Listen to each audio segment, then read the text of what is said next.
नमस्कार class 10th UP board के सभी छात्रों को जय हिंद। तो बच्चों आप लोग अपने अपने पेपर की आंसर की मैच करेंगे। यहाँ पर बच्चों आपका जो पेपर कोड है 830 DC है। तो आप सभी लोग अपने अपने पेपर की आंसर की मैच करेंगे। अगर आपके पास अदर कोई क्वेश्चन पेपर हो तो बच्चों आप हमें अपना क्वेश्चन पेपर इस नंबर पर भेज सकते हैं। और हाँ, अगर वीडियो पर नए हो तो वीडियो को प्लीज़ लाइक सब्सक्राइब शेयर अवश्य करें। तो बच्चों यहाँ पर सबसे पहले आप लोग क्वेश्चन पर MCQ क्वेश्चन पर जाएंगे, जो कि बच्चों आपको अपनी OMR शीट पर भरने होते हैं। तो बच्चों यहाँ पर आपको सबसे पहला जो आपका क्वेश्चन कह रहा है कि काला रंग किस श्रेणी में आता है। तो बच्चों यहाँ पर आपका ऑप्शन नंबर डी वाला करेक्ट हो जाएगा। ऑप्शन नंबर डी न्यूट्रल, यहाँ पर आपका ऑप्शन नंबर डी वाला करेक्ट आंसर हो जाएगा। सफ़ेद रंग में लाल रंग मिलाने से कौन सा रंग बनता है। तो जो सफ़ेद रंग में जब हम लाल रंग मिला देंगे तो आपका यहाँ पर गुलाबी रंग बन जाएगा। ठीक है। इसके बाद क्वेश्चन नंबर 3 यहाँ पर कह रहा है कि निम्न में से तटस्थ रंग कौन सा है। तो यहाँ पर आपका सफ़ेद रंग हो जाएगा। इसके बाद क्वेश्चन नंबर 4 यहाँ पर कह रहा है कि इन धनुष में क्रम में प्रथम रंग कौन सा होता है। तो बच्चों आपका वो बैगनी रंग होता है। तो यहाँ पर आपका ऑप्शन नंबर ए वाला करेक्ट आंसर हो जाएगा। इसके बाद क्वेश्चन नंबर 5 यहाँ पर बच्चों कह रहा है कि पीला रंग किस श्रेणी में आता है। तो बच्चों पीला रंग किस श्रेणी में आता है, अग्रगामी श्रेणी में आपका यहाँ पर आता है। इसके बाद क्वेश्चन नंबर 6 कह रहा है कि हरा रंग किस प्रकार का रंग होता है। तो बच्चों हरा रंग हमारा शीतल रंग होता है, जो कि यहाँ पर आपका ऑप्शन नंबर बी वाला करेक्ट आंसर हो जाएगा। ठीक है। इसके बाद क्वेश्चन नंबर 7 यहाँ पर आपसे कह रहा है कि दो वर्णों को मिश्रित करने पर प्राप्त वर्ण कौन सा होता है। तो आपका द्वितीयक हो जाएगा। यहाँ पर आपका ऑप्शन नंबर बी वाला करेक्ट आंसर हो जाएगा। इसके बाद क्वेश्चन नंबर 8 यहाँ पर कह रहा है कि कौन से रंगों का माध्यम सर्वाधिक पारदर्शी होता है। तो आपका जल रंग होगा। यहाँ पर आपका ऑप्शन नंबर सी वाला करेक्ट आंसर हो जाएगा। इसके बाद क्वेश्चन नंबर बच्चों यहाँ पर आपका 9 देखेंगे। क्वेश्चन नंबर 9 कह रहा है कि रंगों के संबंध में सही व्यक्ति कौन से हैं। तो बच्चों सही व्यक्ति हमारे कौन से हैं, रंगों के संबंध में सही व्यक्ति कौन से हैं। तो यहाँ पर आप देखेंगे सही व्यक्ति आपसे पूछ रहा है। तो यहाँ पर आपका बच्चों करेक्ट आंसर हो जाएगा ओसवाल्ड। यहाँ पर आपका ऑप्शन नंबर ए वाला करेक्ट आंसर हो जाएगा। इसके बाद क्वेश्चन नंबर 10 यहाँ पर कह रहा है कि नीला और लाल रंग मिलाने से प्राप्त होता है। तो नीला और लाल मिलाने से यहाँ पर बैगनी रंग प्राप्त होता है। द्वितीयक रंग किस प्रकार के रंग पाए जाते हैं। तो यहाँ पर आपका बच्चों राइट आंसर हो जाएगा ऑप्शन नंबर, यहाँ पर आपका द्वितीयक रंग किस प्रकार प्राप्त किए जाते हैं। तो यहाँ पर आपका दो प्राथमिक रंगों के मिश्रण से यहाँ पर आपका ऑप्शन नंबर ए वाला करेक्ट आंसर हो जाएगा। असली के तेल का प्रयोग किया जाता है।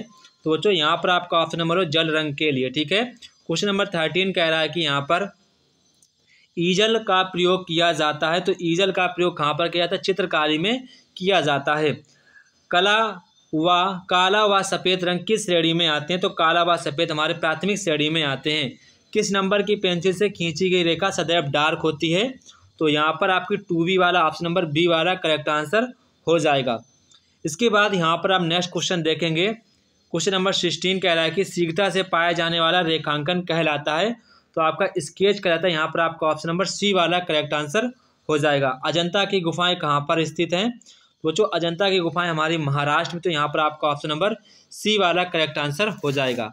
इसके बाद क्वेश्चन नंबर यहाँ पर आपका 18 है, किस रंग में प्रकाश की जो मात्रा है सबसे अधिक होती है। तो किस रंग में होती है बच्चों, आपके पीले रंग में सबसे अधिक प्रकाश की मात्रा अधिक होती है। तो यहाँ पर आपका ऑप्शन नंबर डी वाला करेक्ट आंसर हो जाएगा।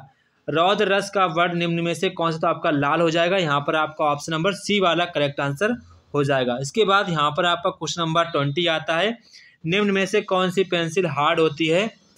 तो यहाँ पर आपसे कह रहा है कि कौन सी पेंसिल हार्ड होती है।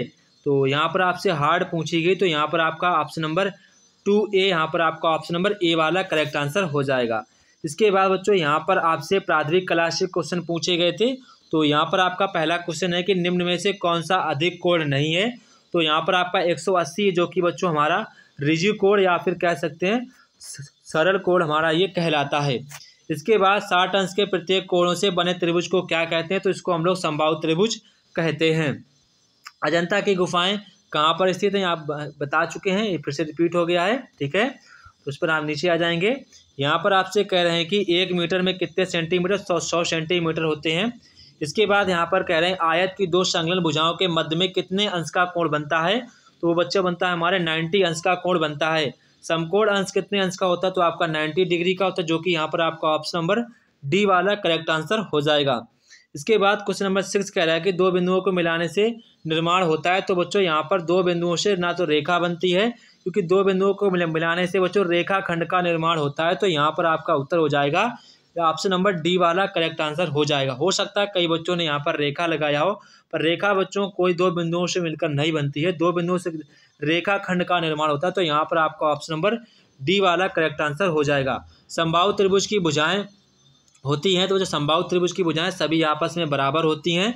इसके बाद आयत का क्षेत्रफल क्या होता है बच्चों? आयत का क्षेत्रफल होता है लंबाई गुणे चौड़ाई कह सकते हैं, ठीक है।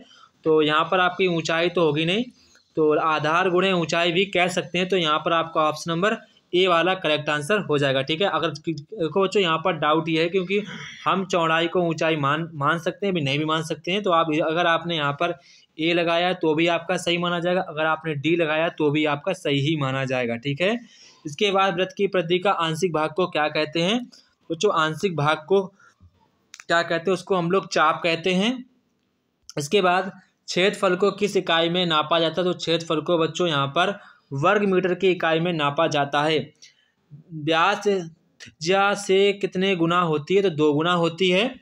इसके बाद किसी वृत्त के केंद्र में सबसे बड़ी जीवा को बांटता है, तो वो तो 2 समान भागों में बांटता है वृत्त को। तो यहाँ पर आपका ऑप्शन नंबर सी वाला करेक्ट हो जाएगा। किसी वृत्त का केंद्र है जो कोण पर कितने अंश का कोण? तो यहाँ पर आपका 360 अंश का कोण बनाता है।